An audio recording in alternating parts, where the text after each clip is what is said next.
No problem.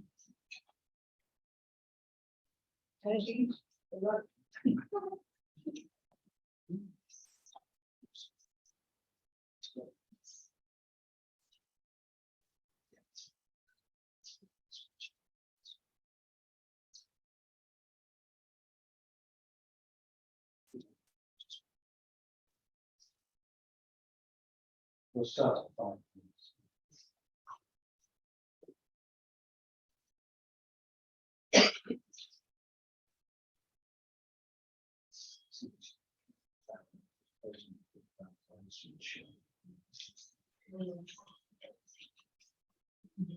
Yeah. It's good. That's pleasant.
That's what I thought. Yeah. If you want to be able to find one,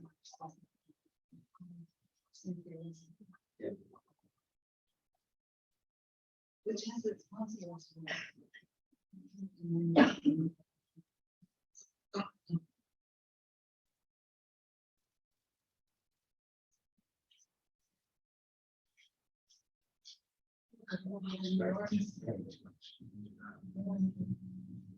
Chamber is a network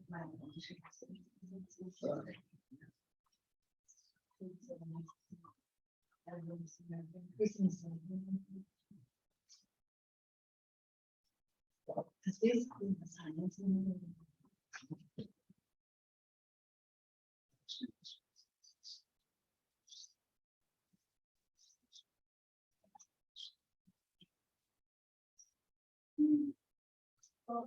yeah, this is 2 years I've been so I think it was instead of the school was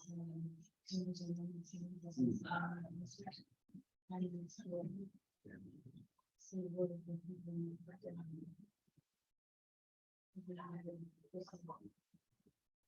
but then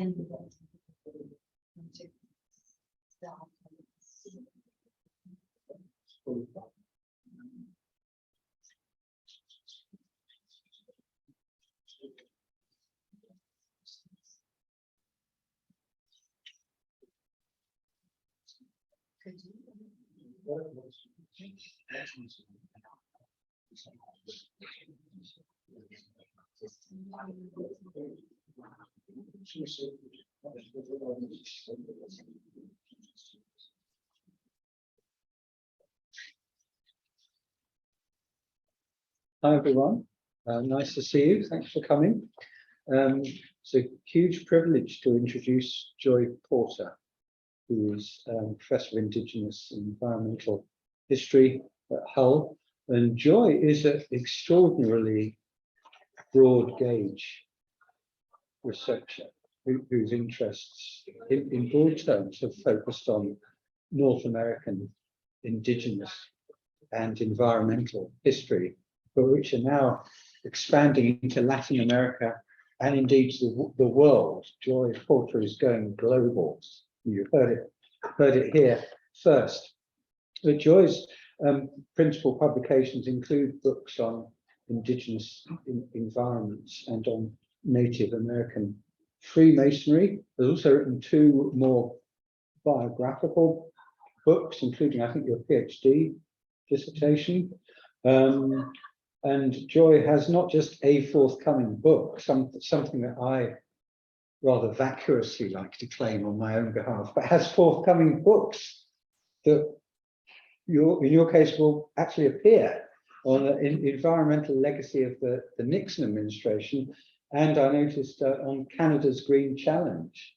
Now, Joy has a very inclusive and collaborative approach to research that has been recognized, I think, by all of the principal bodies, governmental and foundations, that award major research grants in the humanities in Britain, and is currently leading not one, but I think two major research projects, one on the history and contested character of Indigenous treaty making, and the other on the cultures of diplomacy between the Crown and the Iroquois Confederation.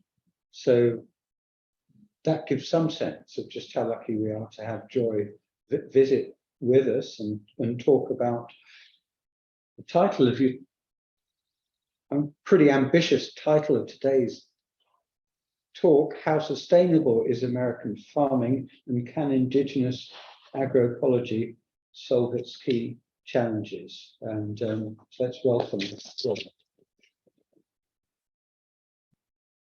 Gareth, you're so kind. It's really, really kind. Nice way of describing someone that's, I suppose, a magpie and all over the place and intellectually doing many things.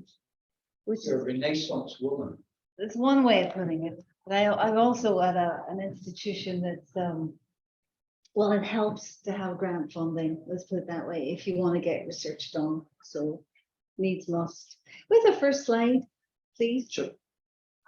So I just want to start by saying how I came to be interested in this topic. Just give me 1 second. And it all goes back to when I was doing that first book of my PhD. And I used to go talk to this old Indian Mohawk guy called Ray Fadden. And that's his Mohawk name, Tahamnet Lorenz. And I used to go and see him because he knew the guy I was doing the biography of. And this is a long time ago, like well over 25 years ago, when I was your age, And he used to talk to me a lot about the Haudenosaunee, or the Iroquois, who up until about 1800 dominated all of the northeast of the United States. Haudenosaunee made up of 6 nations, and the Mohawk are one of them. And the guy I was writing on was the chief person, or one of the chief people of another one of the tribes. So every year I used to go see Ray. And Ray was a real kind of, he was like the Mohawk PR department of his day. And a really exceptional guy. And he set up this outsider museum. I used to always go see him. And before I went to see him, he was friends with a bunch of bear family that live. He's up in the Adirondack Mountains. So I'd always go and buy him some feed from the Feed and Seed. And he was a bit like, Snow White in Disney. Animals would come and sit on them, and he would feed them. And he's a really unusual person. Anyway, he used to constantly tell me the way that older people do, that I should write about food. And at the time, I was a very busy woman, as I still am. And I used to go, yeah, I haven't got time for that. I've got to meet the requirements of the system of the British educational. So I don't have time to write about food. No one's writing about food. That's something for other departments. And of course, now I'm writing about food, and I should have listened to the old guy. When he died, the Lake Placid News said that he said that there was this stereotypical view of Indigenous people, that they all lived in teepees and rode horses. And part of that view was that Indians were hunters, period. And no one thought that they had gardens or could grow. So he would talk, Ray would stand up and talk about all the different food plants that the Indigenous world had given as a gift to the non-Indigenous world, what they call the long knives, or the younger brothers. The reason they called us non-Indigenous people younger brothers is because it appeared that we didn't know how to feed ourselves in what we would call today a sustainable manner. You know, the history of starvation starts us starving and Indigenous people having to feed us because we couldn't get it together is almost conterminous with the first settlement itself. And the late Placid News said that he would talk about corn, of course, potatoes, tapioca, pineapple. He would say pineapples didn't come from Hawaii, they came from South American Indians and it was brought over to Hawaii. And of course, not being able to farm was a big part of the justification for settlement. It was part of the way that the Euro-Americans said it was empty land. It was not perceived to be agriculturally used. So food is actually integral to the whole settler colonial project. And nowadays, corn is the #1 most produced food on earth. And the United States is the largest exporter of food, and Brazil is about the 4th largest. So Ray is the person who got me thinking about all of this. If you could just flash forward the next one. And of course, as is the way with Indigenous folk, once you have a kinship relationship with them, it doesn't normally go away. So this is John Fadden, Christine and Ray Fadden's son, and we remained friends over the years, and he passed in 2018. If we go to the next slide. And this is his son, Dave Fadden, who's still alive and kicking and is an amazing painter. This is one of his assimilation paintings. But my favorite painting that I always meant to buy, but I was young and skint, was this painting, which is of the 3 sisters, corn, beans, and squash. And this triptych is the foundation in the Northeast of sustainable agriculture. Growing these 3 is a horticultural technique where the corn stalk serves as a trellis for the beans to climb. The beans, as being legumes, fix nitrogen in the soil, which then benefits the maize, while the wide leaves of the squash give shade and create mulch that prevents evaporation and keeps the soil moist and fertile.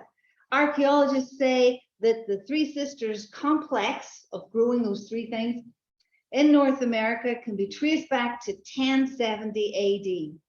And it was adapted to local conditions some 500 years before European contact. It's the dominant food association of the Northeastern Americas. And it stretches right up to southern parts of Quebec and Ontario, practiced by about 15 different Indigenous nations. And of course, Ray and the whole family would explain the 3 sisters and talk about the 3 sisters constantly. And there's beautiful pictures of the 3 sisters as utterly gorgeous women. That's another kind of artistic theme, the 3 sisters as, there's a whole ceremonial and ritual context to them. Now, scientifically speaking, this is called intercropping, and it's got only limited value in terms of solving the world's increasingly acute food production problems. From the point of view of a number of scholars, and on the other end of the spectrum, look at people like Terry L. Anderson of the Hoover Institute.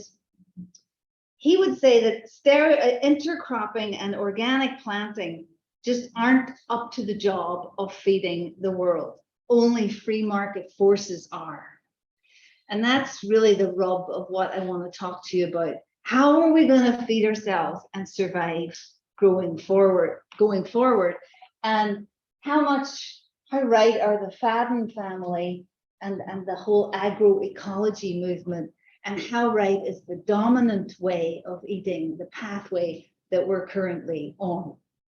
So let's start by thinking a little bit about food as a business and world agriculture. Believe me, it actually is very interesting. It's one of the world's biggest industries. Now, the figures are hard to get hold of, but it's somewhere between 3 and 4.7 trillion dollars in agricultural trade. It is megabucks. On the one hand, there's about 2 billion people, many of them classified as living in poverty, who are farmers, but they're farming under 2 hectares. So that's about 2 billion on little tiny farms. And on the other hand, you've got a small number of big transnational companies who are the concentration of power within the global food system. Mostly they've got very complex tax domiciles, but they're based in high income countries, a lot of them in places like Minnesota, for example. So people talk about them as big food. And big food has got even bigger recently with mergers in global seed and agrochemicals. And there's 4 companies, Bayer, Corteva, ChemChina, Syngenta, and BASF, controlling 60 to 80% of the market share. And they're able to foster interdependencies between specific seeds, chemicals, and technologies. In the United States, the 10 largest food companies control over half of all food sales. Just 10 of them. So there's a lack of diversity in terms of food systems, as well as a lack of biodiversity that goes hand in hand with it. Recently in Canada, transnational agribusiness corporations have captured 98% of gross farm incomes through selling increasingly expensive seeds, pesticides, fertilizers, and more giant farm machinery. So what? Who cares? What's the problem? You know, does it really matter? Well, for hardline free marketeers, nothing matters. It's fine. Everything's fine. The system is working because there's enough food calories being produced currently to feed the world. But this is not the same as meeting the world's dietary or nutrition needs. We actually produce enough to feed, it's estimated, 14 billion people. So as Amartya Sen said a long time ago, it's not a question of can we produce the food, it's a question of are people getting access to it. Around 1 billion today are still hungry, most of them in countries that are exporting food. Another 2 billion, and you might not find this so prevalent for UCL students, it depends where you go, another 2 billion are overweight. India is a great example here since 1995, where an additional 65 million Indians are malnourished since 95, while at the same time now, 1 in 5 are overweight. So you have malnourishment and overweight and obesity problems hand in hand. Another 2 billion are suffering globally from malnutrition. And this is when the world produces more than enough to feed 10 billion. As I said, it could be 14 billion, but we think there'll be 10 billion by 2050. Another problem with the current system with food is biodiversity loss. In the 20th century, the growth of industrial monocultures, this is where you grow just one plant, fields and fields of corn, has resulted in the loss of 75% of world food crop diversity. So currently, you've got about 12 crops supplying 80% of global plant-based dietary energy. That should scare you, just 12 crops, because what happens if something happens to just those 12 crops? Other big problem with the current system is that overall food production is reliant heavily on fossil fuels, and it produces a lot of greenhouse gas. It's responsible for about 1/3 of all planet heating gases emitted by human activity. About half the world's habitable land is pasture and cropland, and this way we have of producing food uses about 70% of the world's freshwater supplies. There's a company called Yara, and it's the world's biggest supplier of nitrogen-based fertilizers. these fertilizers are held to be responsible for 1 out of every 40 tons of greenhouse gas emitted annually. Why? This is because the Haber-Bosch process that creates fertilizers and fixes nitrogen, it's really energy intensive, and it releases nitrous oxide, and the fertilizers themselves, although we have development in precision agriculture, a lot of it gets washed off and ends up in your food and drink and elsewhere. We have the next slide. Thank you. Other big issue is how, oh, here we are. This should interest you. That's why I mentioned Minister Cargill. Or maybe you could speak about Cargill later on. These are the top companies in the world who control food. Other big issue is what's called CAFOs or ILOs, intensive livestock operations. They're significantly contributing to climate change. The UN says animal agriculture is responsible for 14.5% of global greenhouse emissions, while in Canada, something called ruminant enteric fermentation, manure management, is responsible for about 46.5% of agricultural emissions. So what am I really talking about? I'm talking about vast feedlots where animals are intensively fed, often in very confined spaces, and they produce lagoons of feces that all emit methane. And this is, if we want to fix the sustainability and climate problems, we've really got to look at food. King Charles is trying his best. He's got together something called the Sustainable Markets Initiative, and it's about to release a report next month.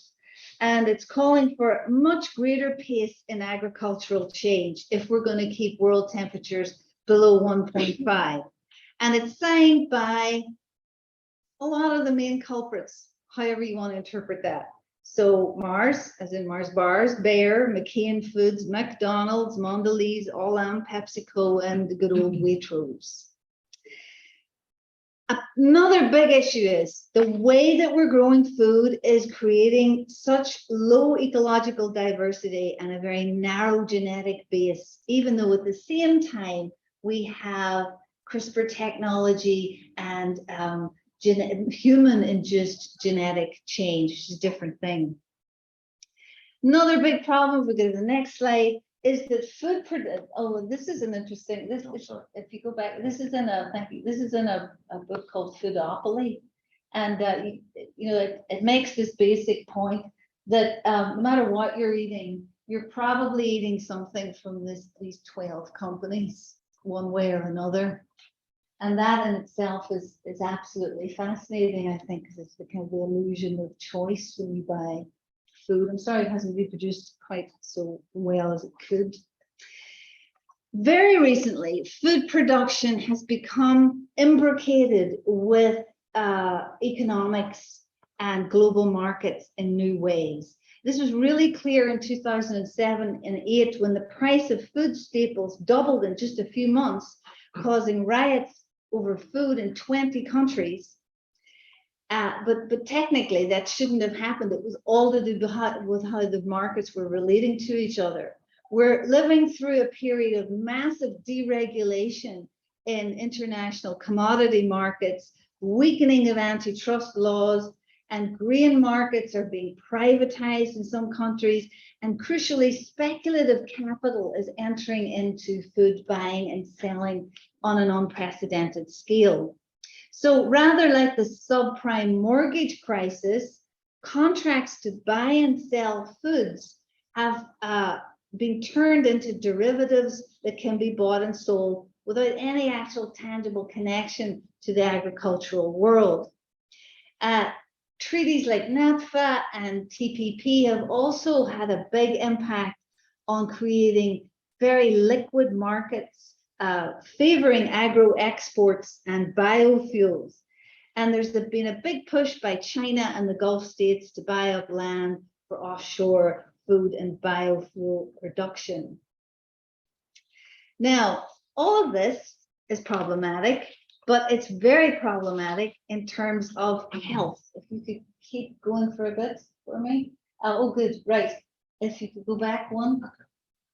This is kind of classic. If you look in the British Medical Journal, you'll find lots of medical folk talking about the commercial food system and how it is causing quite severe health problems in the UK and elsewhere. And there's various kind of, I would consider, extremely hopeful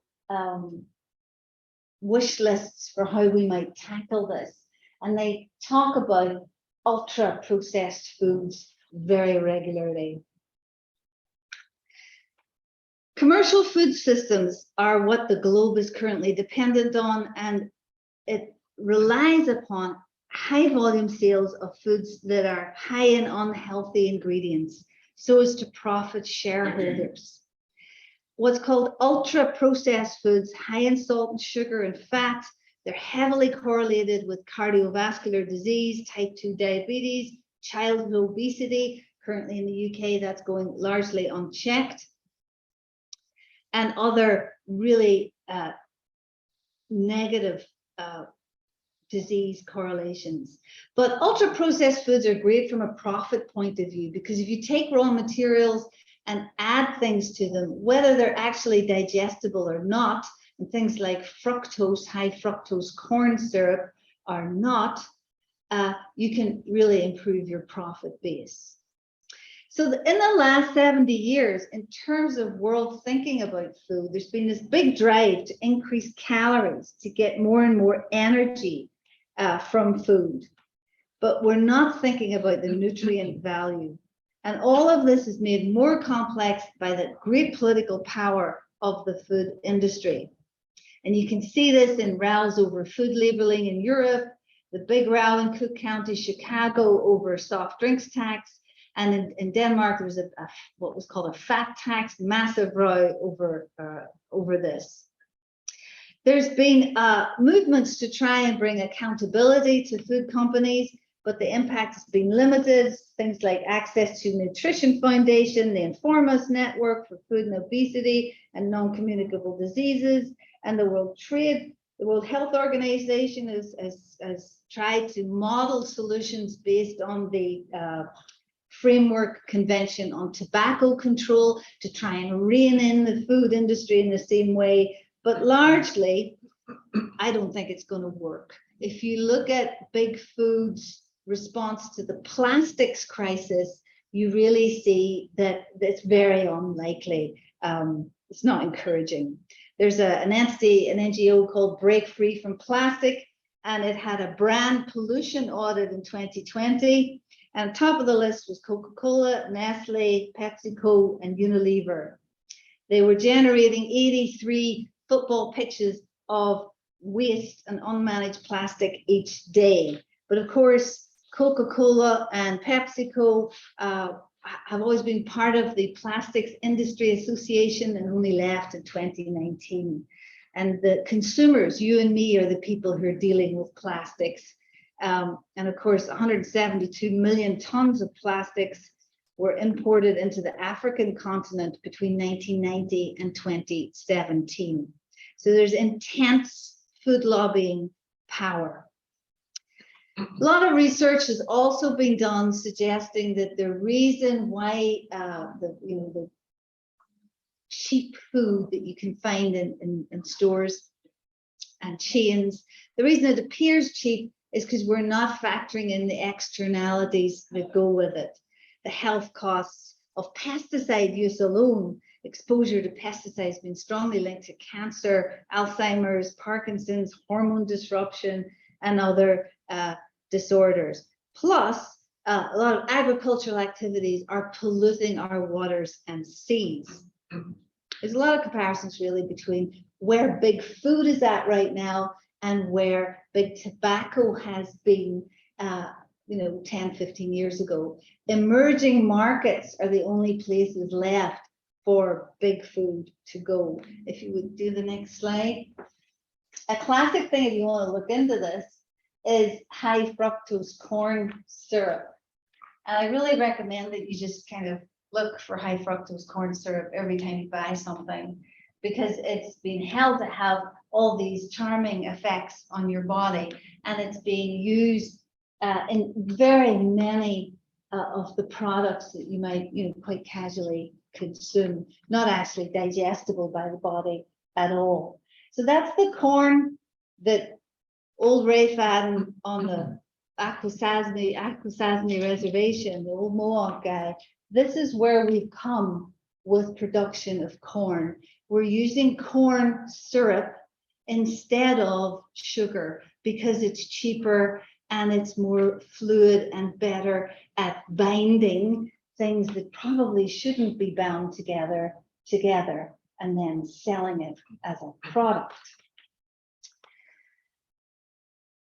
You want to read more about that? Again, that book Foodopoly is rather good on high fructose corn syrup. Now, I have to mention briefly Ukraine, because the war in Ukraine is really adding fuel to this problem. Ukraine is a global food supply hub, especially for wheat and fertilizers. And Russia and Belarus are also critical for the export of fertilizer, which they supply to Latin America. Corn right now, record high prices, $5 per bushel since 2021. Interestingly, China, that's just announced that it's preparing for war, is much better prepared for food stress than other parts of the world. It's increased its strategic reserve by 70% since 2008. So we have this conflict in Ukraine, Russia. That area is responsible for about 30% of global exports of wheat, 65% of sunflower exports, and of course, 80% of wheat is used for bread. And there's lots of historical evidence of what happens in terms of political stress, riots, when you take away people's bread. Think of the Arab Spring. All of this is recent history, since the 60s, since the Green Revolution, when we injected crack cocaine really into our food systems using fertilizers, nitrogen, phosphorus, potassium, in the business called NPK. And of course, interestingly, Ukraine, Russia is also where we get a lot of our fertilizer potash from, when the other place is Canada. So what are we going to do about all of this? Oh, and I haven't mentioned the other big issue is that we waste most of the food we produce. It's something Ray used to talk to me about as well. 30% of all the food we produce is wasted. So what are the conventional answers? Well, we could use our food reserves. We could use less of the corn that we produce for biofuels or chemicals, or we could start planting on lands that we've set aside for environmental reasons. If you go to the next slide, please. How does all this play right now for American farmers? American farming really in a critical situation right now. Here's a nice book on it if you're interested. Farmers currently, there's lots of articles about them committing suicide and so forth. In the early 20th century, agriculture very labor intensive on small farms, diversified farms. More than half of America lived on them.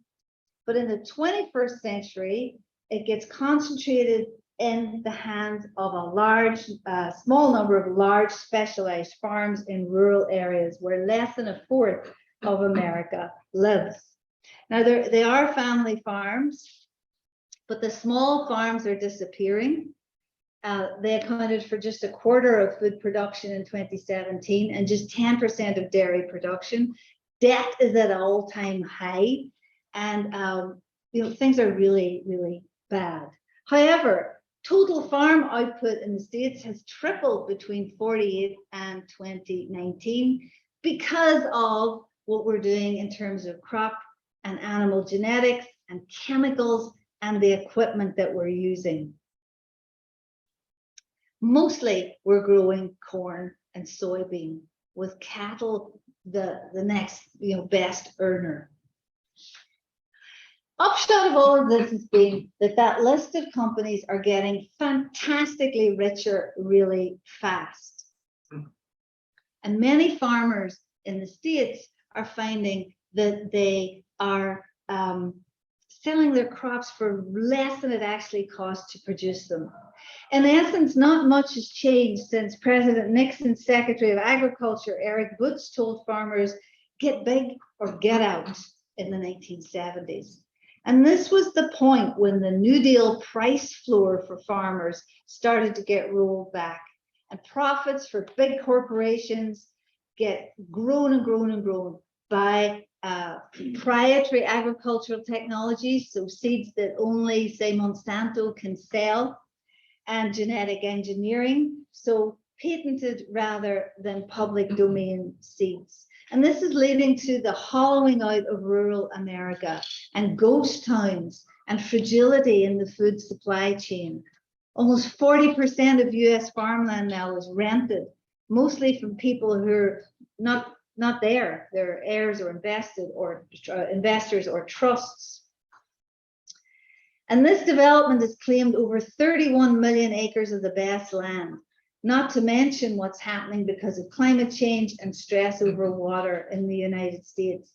Agriculture uses 70% of fresh water. In the US, agriculture uses 80% of ground and surface water, and then food processing uses even more. So what I'm really saying to you here is if we want to think seriously about sustainability and solving climate change problems, we've got to think about the history of food, and we've got to think fast about the unprecedented changes that have happened since the Green Revolution of the 60s, and particularly over the last 20 to 30 years. The future that these large corporate entities see is really a roboticized farming space, devoid really of any, from the outside, evidence of carbon-based life form. It's hard to explain this really, but I'll give you an example. At the University of Sydney, engineers are developing robots that can herd cattle and harvest vegetables. And there's already robotic milking sheds and glasshouse hydroponics. And of course, the use of CRISPR-Cas9 gene editing to make plants that have never existed before capable of surviving in climates that really shouldn't exist. And if you go on a farm nowadays and you look at a tractor, it's basically an enormous computer on wheels. So we're a long, long way, back to the next slide, from the agrarian myth that's still guiding a lot of advertising in North America, and that's still a very big part of the rhetoric and language. If you want a good book on this, have a look at Rooted Resistance by Jeff Motter. And saying that, on paper at least, various countries are trying to do something about it. And one of the things they're trying to do is agroforestry to some extent. For example, the Cherokee and the Catawba were able to farm unfarmable Appalachia because they combine chestnut forestry with maize and beans and squash farming. And there were once 3 to 4 billion of these chestnuts before a fungal disease felled them in the 20th century.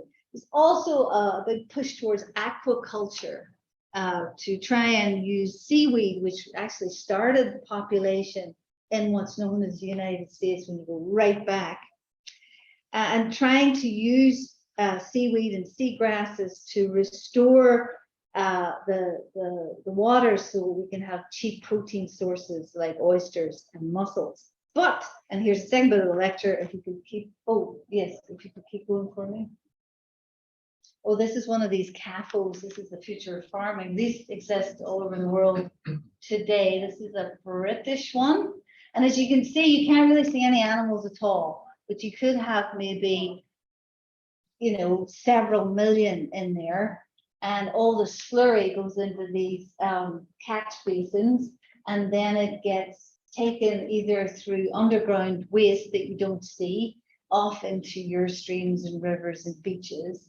And they have various silage bunkers, and the animals themselves are in very confined spaces to maximize profit. And the feed they're given is of a very particular sort. So these enormous concentrated animal feeding operations, this is what the farm of the future is and the farm of today. The Chinese have one that has 10 million cattle that was built a couple of years ago. So the animals are all in those. The animals are all in this, you don't see them at all. So I'm making, I know this is not kind of conventional history, but it's just so important as a thing that's happening. I think if this is why I'm asking you about the so what question. I'm really keen on connecting the trajectory that we've been on to the problems we have today and somehow applying those lessons in the present. If you could go to the next slide, thank you. This is what I want to talk about, which is the indigenous and other solution to this food supply problem, which is agroecology. And I'd love to get your feedback on whether you think it is an adequate solution. Do we need a solution? And if this could be the right one. Agroecology starts post-World War II, and it's intimately linked with something called food sovereignty. Now, most governments, most of the time since the 70s, have been obsessed with food security, which is making sure I have enough to eat, whether it's from McDonald's or it's Haribo or whatever, I have enough calories. Food sovereignty is about me having sovereignty, having control over what I eat and being able to decide what I eat, and that being available not just for the rich, but for everyone. So agroecology and food sovereignty linked. Agroecology, it's a practice, a social movement, and it's about more than farming. It's about whole food systems and institutions and markets. And it's very much what the Mohawk were doing and have been doing for time immemorial.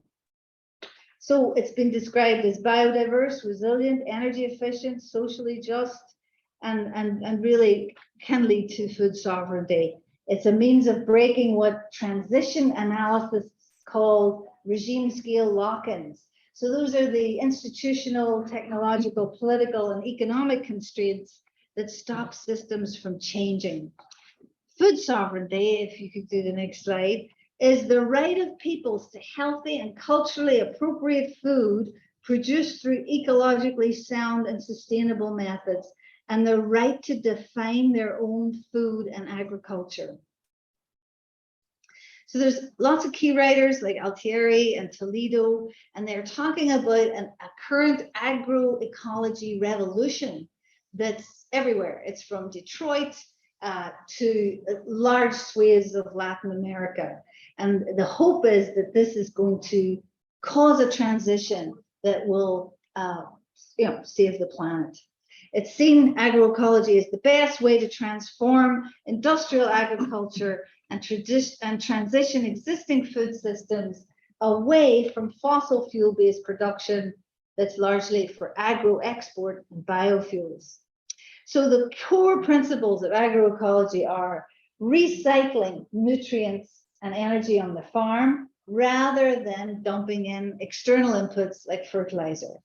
Enhancing soil organic matter and soil biological activity, diversifying plant species, and integrating crops and livestock. So thinking more about overall productivity rather than individual single species. Agroecology is not a neutral thing. It's very deliberately in contention with the existing system, and it's about local traditions, and it's about local wisdom, and it's about intergenerational knowledge about food and agriculture.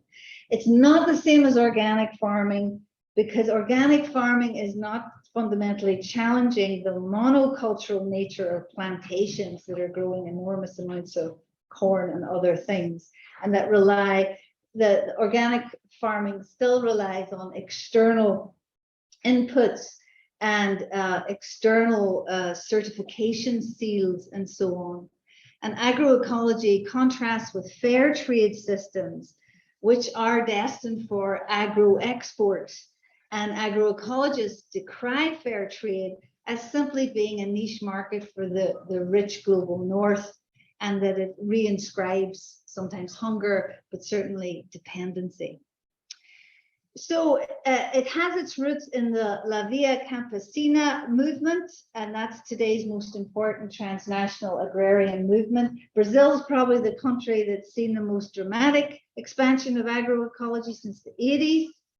There's been synergies between university research and rural political organizations, CONTAG, FETRAF, MST. It's also strongly taken root in Guatemala with the Huachical farmers and a link to the campesino farmer to farmer movement. It's also maybe 10,000 different farmers applying it in Nicaragua, Honduras.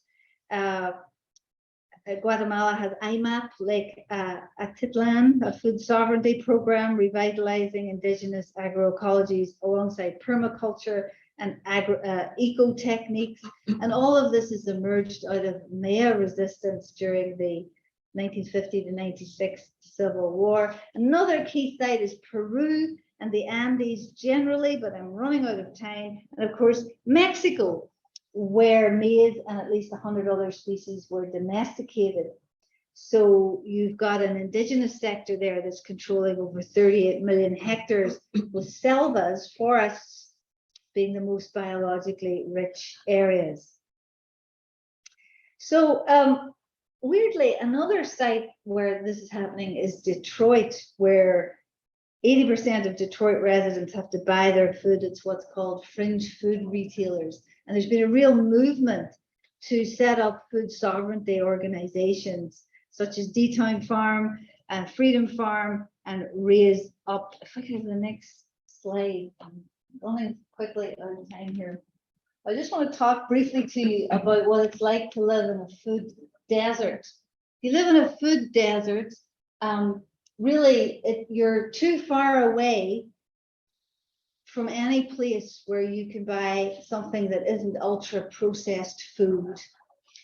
So, you know, it's a place where you're not going to be able to buy anything that is plant-based, like an apple or broccoli or anything of that ilk. So this is in case you think that this is something for somewhere else or the Americas. In the UK, we have 14% of UK children obese when they start primary school. 25% obese by the time they end primary school. And the rates are twice as high in the poorest areas. Have the next slide. That's according to NHS.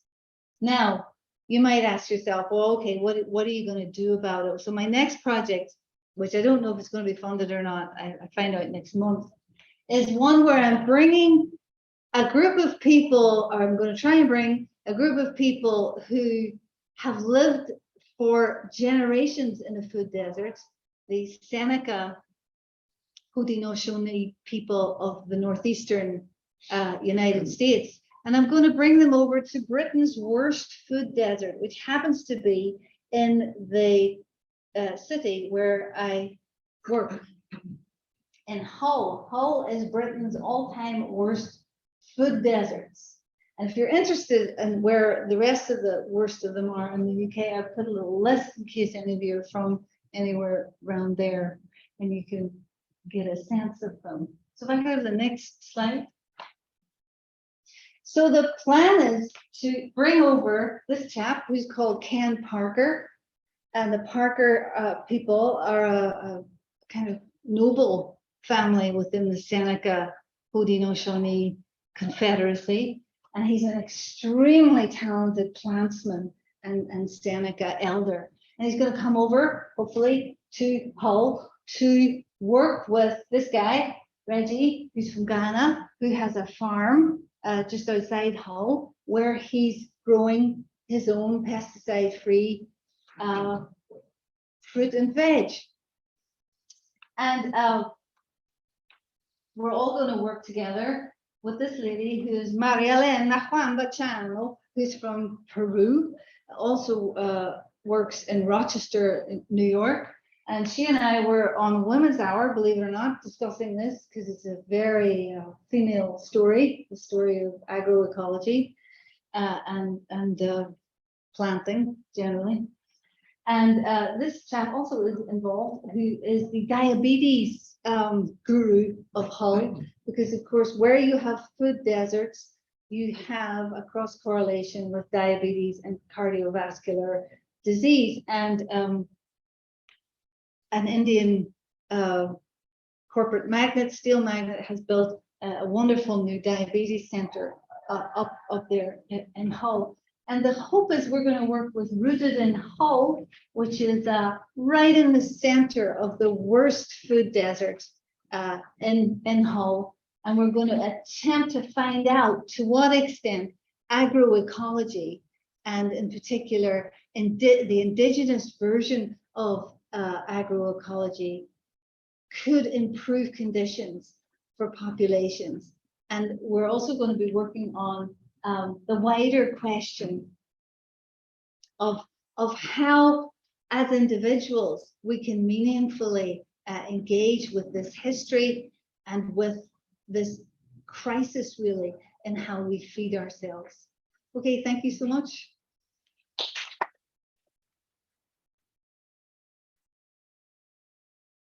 I'd be delighted to hear any of your questions. I really would. We have half an hour or so for questions. Who wants to ask the first one?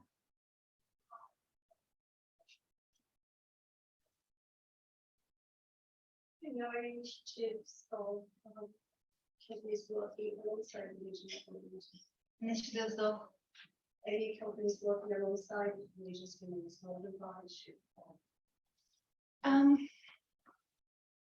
this is actually a real fear of co-optation, because there's a real concern that it'll become like fair trade or organic food, where it becomes just another consumer choice, and you pay a premium for agroecology produced foods or indigenous agroecology produced foods. The whole agroecology thing is about place and about you eat the food that you've grown in your area, rather than it being anything to do with exports. So the two things are kind of antithetical. So I don't know of any, and I'd be really surprised if that happened. Because the two things are, Yeah, and the idea is that the indigenous community produce for local communities. yes, that's the idea, that you have control and sovereignty over the food you eat, rather than you don't know where it comes from. So that's the basic idea. Thank you very much for the presentation. I had a question with tech. Recently, we've seen global spread. If you speak louder, it's old and deaf, I am. So in the recent years, we've seen like all this research and development in plant-based products that is really neat. What do you think? How do you think this balances, for example, some sort of like being closer to the food that we eat, something more natural, and at the same time limiting mass produce of meat? How do you think this balances these two concepts? I have no idea. I really don't. As far as I know, the plant-based market is very small. It's a minnow compared to the whale that is most people eating foods that they don't know how it was produced, or where it came from, or how it was produced, or what's in it. That's the much larger story. I mean, do you eat plant-based? Not really, but This is it. So I don't know what the future is going to hold. I think more likely is synthetic food type products will be created that mimic meat. I personally think that's more likely. And what that does to societies and how it works. I mean, there are various historians who think that now that we've moved away from the whole farming, we're moving away from farming as part of how democracy works, particularly in the United States. But that's gonna fundamentally unmoor us from our political institutions, because the farms are becoming ghost towns. And how does that affect society? There's a real concern that we're becoming unmoored from our from our institutions because we're becoming distanced from the land and from food itself. There's another argument that suggests that that's mythologizing the agrarian ideal, and actually the truth about farming is that it's dangerous and dirty and no one really cares what happens in those food lots. We just want our chicken nuggets or whatever we eat.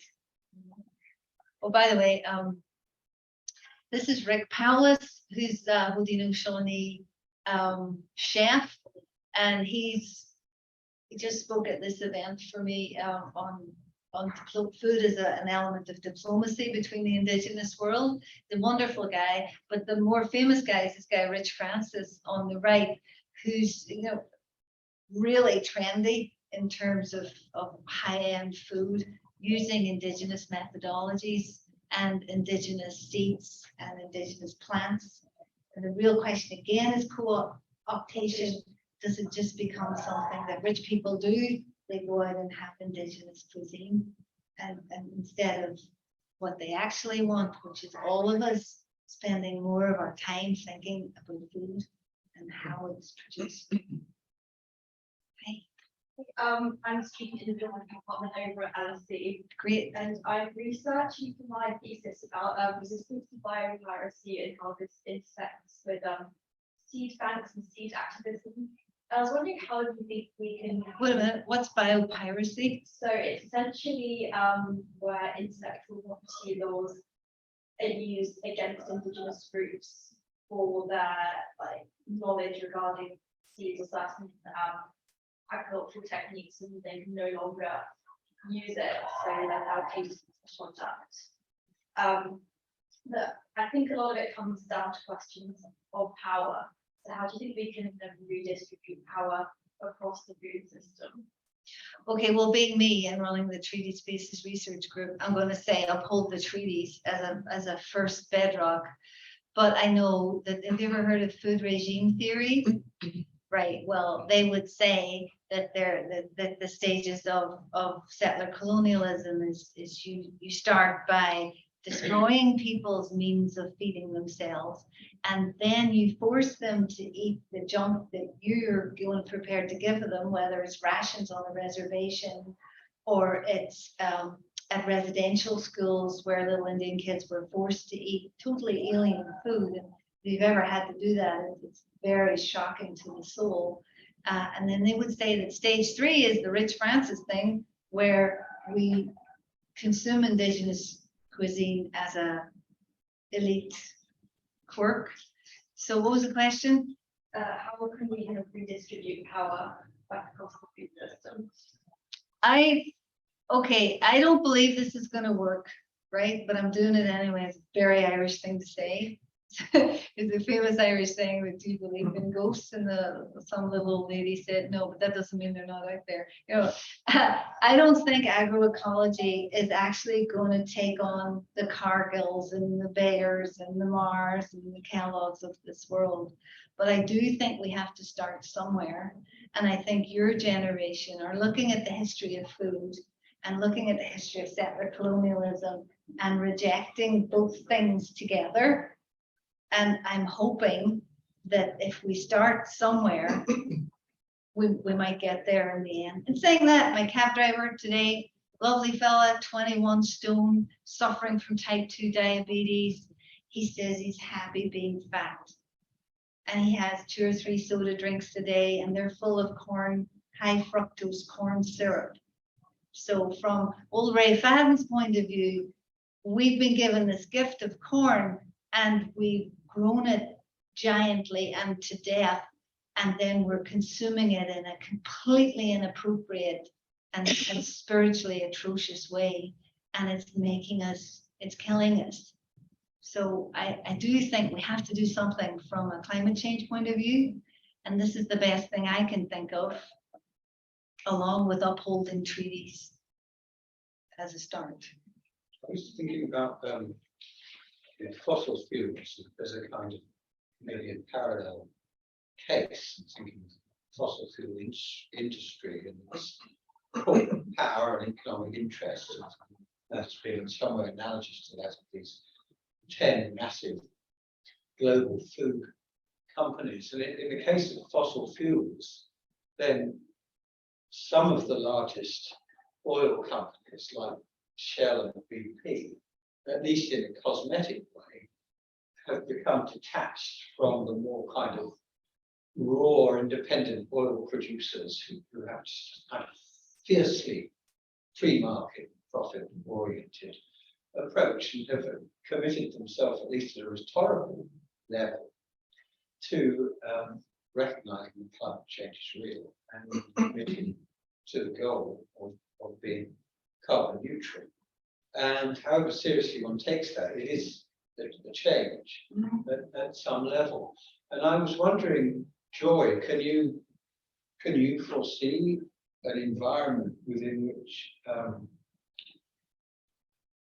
these food producers could be incentivized or compelled to embrace something that either if it doesn't look like agroecology, would at least represent a step in that direction? Because it seems to me the big problem is just the raw economic and political power of these groups. So in a way, it seems like sort of pie in the sky to talk about agroecology as an idea, or to think about it as anything other than kind of an elite feel-good project in a way, unless there's actually a mechanism that gives actual political clout to these ideas. So what is the mechanism that can kind of give?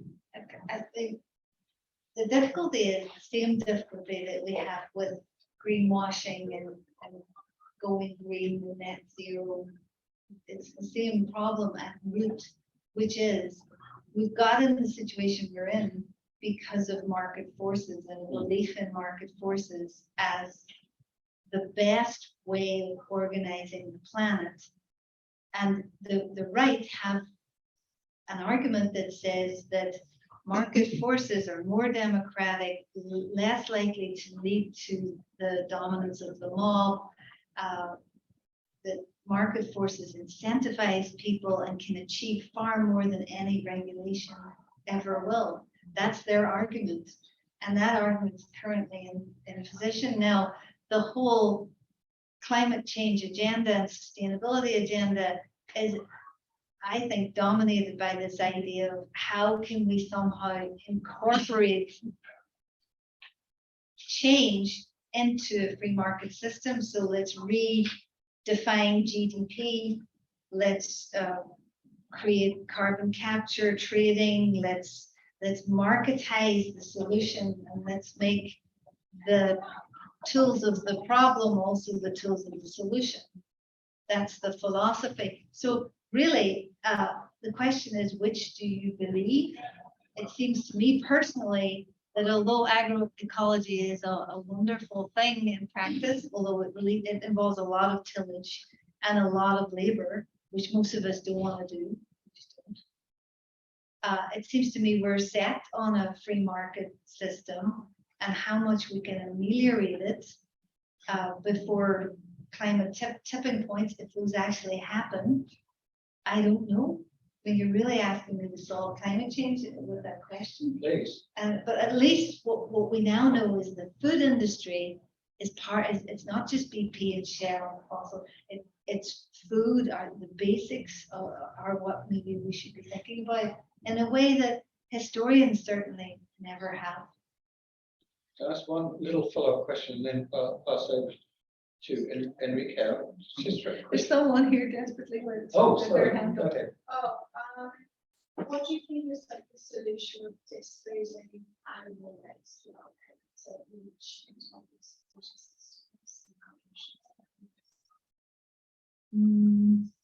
well, currently it's all getting chucked into our beaches, isn't it?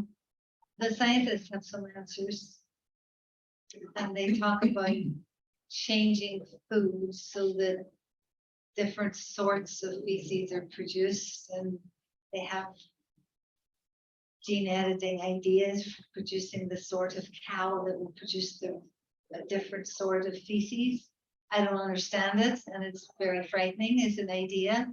but that's been one thing that's been put forward. One thing that isn't discussed enough, I don't think, is consuming less one way or another through less people requiring food or through just changing consumption patterns. But that the whole system then will still be in place. Do you have any answers to the feces problem? Probably just consuming less foods, because it's like crazy much.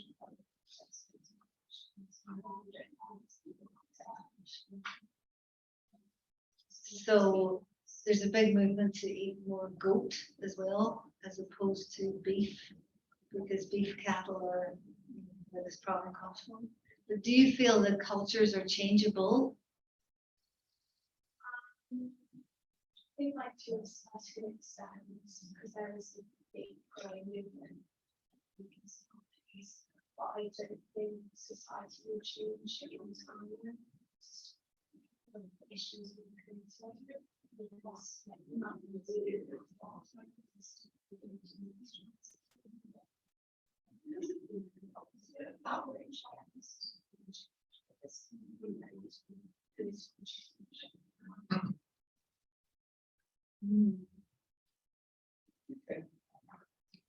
Yeah, if I could follow up on that question on power, I think that's very important. And forgive me, I'm going to be a bit disorganized because I forgot my notebook. So I couldn't, just point points. So I'm going to try to say a couple of things. The first one is part of the issue here is how we frame the entire problem. At the beginning, you clearly show that it is actually an issue of power. You can see capital concentration on those huge corporations, how they determine policy processes and so on. So we know that the question, the bottom line, is about power. It's about economic power, it's about political power. So one way of looking at this is try to make things a bit more concrete. So instead of talking about agroecology in the abstract, or commercial farming, which is an euphemism for capitalist agriculture, which is more proper as an analytical term. Rather than just leave it there, the analysis should try to get a bit more concrete, because behind this, there are different sort of groups of people, classes, and so on that are organizing things. Corporations are not just these entities. Behind them, there are clear classes that do have a lot of political power and linkages with lobbyists and so on. So it's important to try to make the analysis as concrete as possible. And then we will get to a similar sort of conclusion that you also had at the very beginning. The fundamental problem seems to be that we are organizing society along the lines of profit. That's profit has become the mantra. Everything we as a society are currently doing is kind of driven towards maximizing profits. The way you do that, you get rid of labor, you create those sort of farms, which everything is sort of with lots of machines, very few people. You maximize in terms of the horrible abuse to animals that happens in those feedlots and so on. So there's an underlying logic there, profit making, that is a capitalist logic, and it should be called like that. I think one of the problems we have in the analysis, at least, is that we reject this sort of analysis because we think that those might be all categories or something. But the alternatives, what we currently have, like sustainable farming or even call it commercial farming, is not good enough analytically, especially to deal with power, because it makes it more abstract. So we don't really know what we mean by that. So one way of looking at this is try to see the sort of, I would say the class structure behind this sort of types of farming. And the same could be said about agroecology as well, because agroecology is not a homogeneous kind of field. As La Via Campesina and others show, there are different types of farming engaged in agroecology with different interests that create some tensions within the movement itself, within La Via Campesina. So I think that's a good lens to start to look at this. It's not enough, of course. You have to think about other issues also related to other dimensions of power, race, gender, and so on that are equally important to understand these things. And two more points. The other common sort of solution is to frame these issues as an issue of attitudes, right? That is all. It's just one day we just wake up with a different mindset of thinking differently about the world. That is part of it. I mean, ideology it's important in bringing about social change, but we should not let to reduce the problem of simply that, right? As a matter of, we have to educate ourselves. It's part of it, but it's certainly not the entire picture. For example, if we think seriously about agroecology, one quick question is, where is the land? Where actually we're going to do this agroecology? If you look at land, it's heavily concentrated in the global south, it's concentrated in the United States. Again, for this kind of processes of capital accumulation that are very, very sort of prone to concentration. So then if we're talking about those assets, we need to start engaging with that. So it's not just an issue of attitude of we all being consumers and being responsible for our consumption. That is not going to solve the problem. It's fine, of course, I try to eat vegetarian, that's good, we should do that, we should recycle, but that is not the answer. It's not going to solve anything really. So we have to be conscious about that. That the real kind of deeper issue is an issue of power, and that is an issue in which we have to see society in a different lenses. So not only as a dispute of ideas, but as a dispute of interest, as a dispute of asset control, of power and inequalities of different sorts and so on. And the last point, I'm sorry, it's my topic, by the way. So the last point is that don't believe when they say free market or kind of system. Treat it also empirically, because in my research, I do agribusiness expansion in South America. It is really fascinating, I suppose, to some extent. The actual free market, you find it among the smallholders. They're the ones really competing. They're the ones in which, the one that managed to accumulate and displace others gets richer and richer. So you can see real market forces, kind of textbook capitalism happens among small farmers. But for the big corporations, for Cargill, for ADM, for those ones, they of course claim to be part of free market. But the corporations are the entities that constantly seek to avoid the free market. They always look for subsidies all the time. Actually, there are large subsidies in the United States, in Europe as well in place, and that explains a lot of their power as well. They want all the disruption in market logic as much as possible. They want to get information so that there is an equal information distributed in the marketplace. So all they do is about avoiding the sort of competition that they claim to be champions of. Actually, they all the time are looking for lobby and political process. Yeah, exactly. So it's funny because they claim to be the champions of free market, but they actually do not follow that logic. We then finally that links again with that broader question that we're talking about power here, right? So these are kind of corporations and classes of people that do understand the real game, if you want, and create these sort of narratives, but we should always try to get deeper beyond what the narrative says. And that will lead us to examine questions of power, as she was saying. Of course, it's very complex and there's no single answer for that. But I think that one step is to look at power, to try to get through the narratives and try to use a much more concrete analytical terms like capitalist agriculture, which is much more concrete than saying commercial agriculture or modern farming, something that is a bit more abstract. We're not quite sure what that means. Because if I say capitalist agriculture, we're talking about a system in which there's a contradictory relation between capital and labor, and that there are some dynamics there that you can see it on the ground as well, things happen in terms of highly levels of concentration and so on. And I'm not claiming that that's the only answer or the only lenses that we should have, certainly not. But that's kind of one way of thinking about this. I'm not sure if I was completely disorganized, if that's the case. No, that's a series of brilliant comments. I would totally agree with you about corporate welfare, as they call it, subsidies and tax breaks and externalities like pesticides causing disease that they don't have to pay for, or slurry waste, or they don't have to sort out. But your point about property rights, I think, is quite a big one. Because you're right that agroecology requires a lot of land, and whose land is it going to be? And one of the nice things about the current international rules-based system is more or less property rights stand, and someone can't really. And Donald Trump tried a lot of eminent domain where you can take over chunks of land, but property rights are beloved by many of us. And this project, the one that we plan, is all in Hull is all predicated on a bit of disused land that's surrounded by high-rise buildings. There's that farm, the first farm I was talking about, but the one that's right in the food desert is a bit of land that they've been allowed to grow on, just on a grace and favor, and they could be chucked off at any moment. So all the response is to grow stuff that's easily movable in a kind of nomadic way. It's quite a large bit of land, but it could all change in seconds. So I think that you're right. There is something about property rights here, and maybe it's a dream to think that this can seriously fight the Goliath that is big food. Sorry.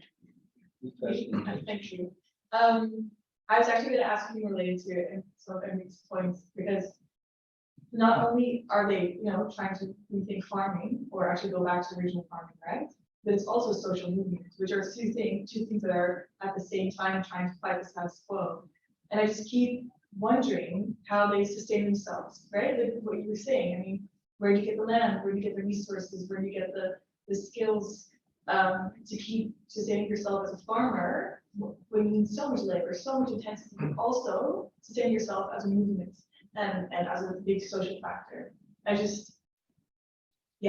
tend to get cynical in your passes, but thinking about it, just like how are you going to fight back against sort of a multidimensional reliance, right? You're not just fighting the social fight, you're also fighting the food fight. And I have a hard time thinking about how you can keep this up going.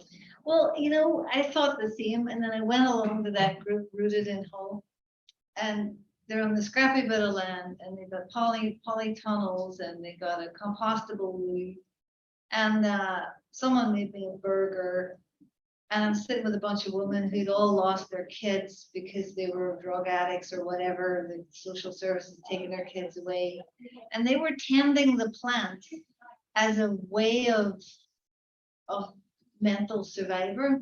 And the guy who made me the burger was an ex-con and ex-druggie, and he was growing to survive.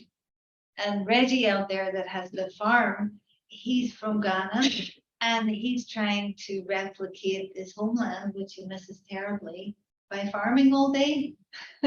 So part of the reason for the project is to find out the limits, what you're talking about, and how possible is this. And I'm sold enough that I'm prepared to put 3 years into it, and part of my time into seeing if it will work, and how much of what. And I know it's worked with the Seneca, and the project's in 3 parts: growing, preparing, and preserving. So people grow something, then the chefs come in, the indigenous chefs, and teach them how to cook, because of course no one knows how to cook, even if they do grow a carrot or whatever. And then how to preserve the glut seasonally. And I'm thinking that it could have big impacts for people who've been given diagnosis where if they don't change, they've got 5-10 years to live. This is a project that's with people who are really suffering. It's not like you guys are all, you've got great teeth and you're not carrying excess weight, and you've all been lots of cares being put into you. These are people who need to go back to the land as a way of surviving. So, but I don't think it's the same in Brazil and Peru. My Peruvian colleague, it's Andean food is part of identity. It's cultural essentialism.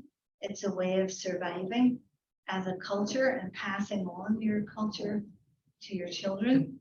So it has, as you were saying, it has different forms in different places. I think for places like Hull, it's people trying to survive. They're at survival. But I really appreciate what you just said.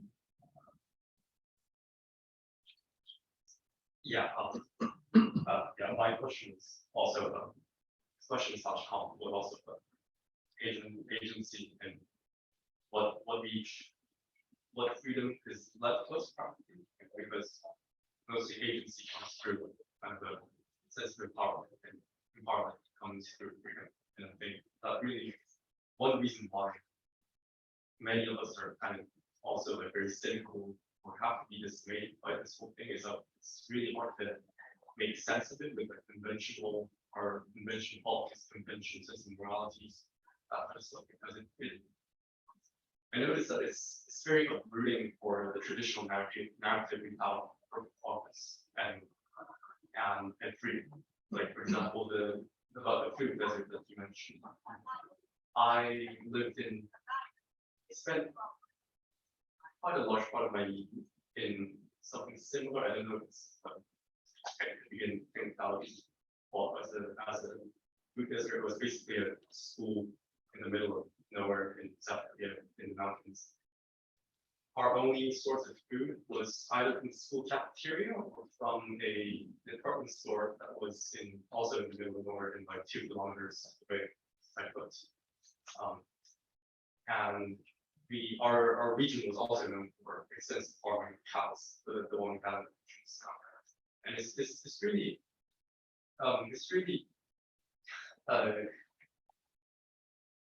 dismaying to see in a certain sense that all the glorious narratives we associate with freedom, like the countless narratives of specialization leads to more freedom, like Ricardo, and that all leads to not freedom, but just us having no choice but to be fed processed food, manufactured food from this pressed cows in our own like rooms, neatly isolated from nature. So people before modernity, they all mostly had a sense of how they got crops, how to make their own living out of the nature. But with the progress of modernity, we're quite a lot. People didn't have to do, and we associate that a lot with something positive. But in this time, it's something very negative because we can't even use. I think, and to think that all the result of that progress is just that it requires us to rethink a lot of political concepts, all to be rational, all to be like very neatly make sense. And my question was, is there any agency for freedom left to us as in lay professionals in terms of food politics? And if so, how do you think we should direct? You mean because there's 10 companies in nearly every product we buy? Well, use your brain really is all you can do, and cook from plant-based things. Avoid processing generally. If it's pink, yellow, or green, don't eat it. Most of the things that comes in packets actually are not technically food. They're classified as food type products because so much of what's in there is not actually connected to anything that grew or walked around. So it's being, I don't know if education is not maybe part of the solution. I think if our standards were higher, but then you get back into that problem that it's a first world desire for what people 50 years ago took for granted, which was proper food. I don't have the answers, and this is why I ignored Ray 25 or more years ago. And it's only now as I get older, I realize this is actually a major, massive issue of our time. And I just don't have the answers. And I don't feel I have agency either. I wanted to ask you about growing up in Minnesota, home of Cargill, and did any of that resonate with you or not? Oh yeah, definitely. At Cargill, Spam factories. What's a Spam factory? Spam, like Food, the meat. the pork product. Oh, that's yeah. Put in the can. They have like a big processing place outside of Boston and stuff. You smell it for miles, So the sensory experience is very much there, and I think very much about like the eutrophication of rivers. And you see more blooms of blue-green algae year after year, especially where I just came from before moving here in Wisconsin. So it's something that you can see just around you, even in the 30 odd years that I've been in the US. But I mean, one thing I wanted to ask you about this movement or movements like it in part, because there are the same people that have grown up there that are now going to the education systems. A lot of those universities in Minnesota and Wisconsin are actually very agriculturally focused, or forestry focused in some cases.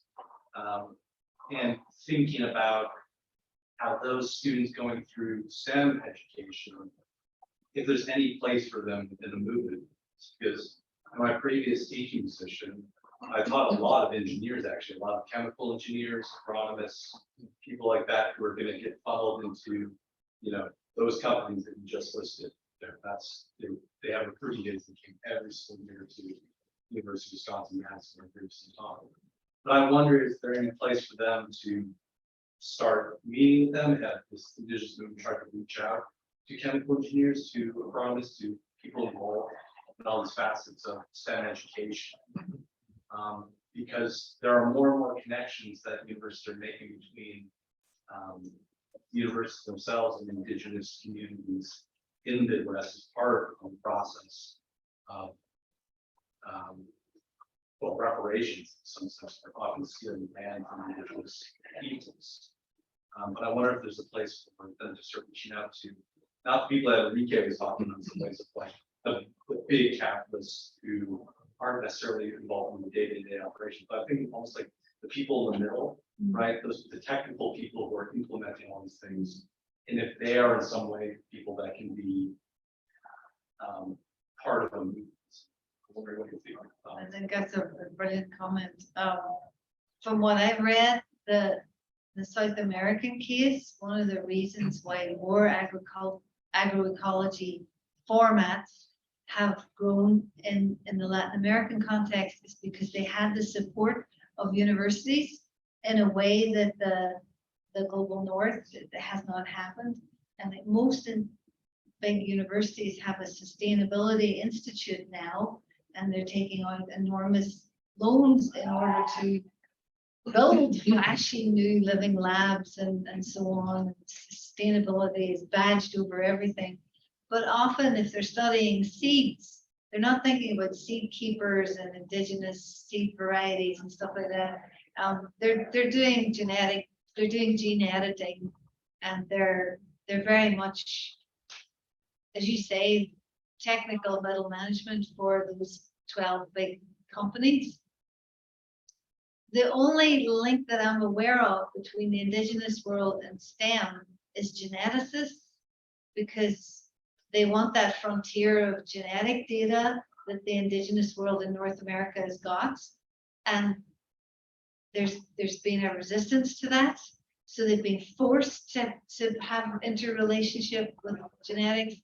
But I know no chemists who are working with indigenous people in that way. Of course, everything's different in Alaska, where I just got back from, because and indigenous corporations are very pro maximizing profits in a way that maybe you don't get in the rest of the union. That answers partially what you were saying. Yeah. Thank you very much. I think we're out of time. Thank you very much for your very wide-ranging talk and for answering very wide-ranging questions. Thank you very much for this. Thank you.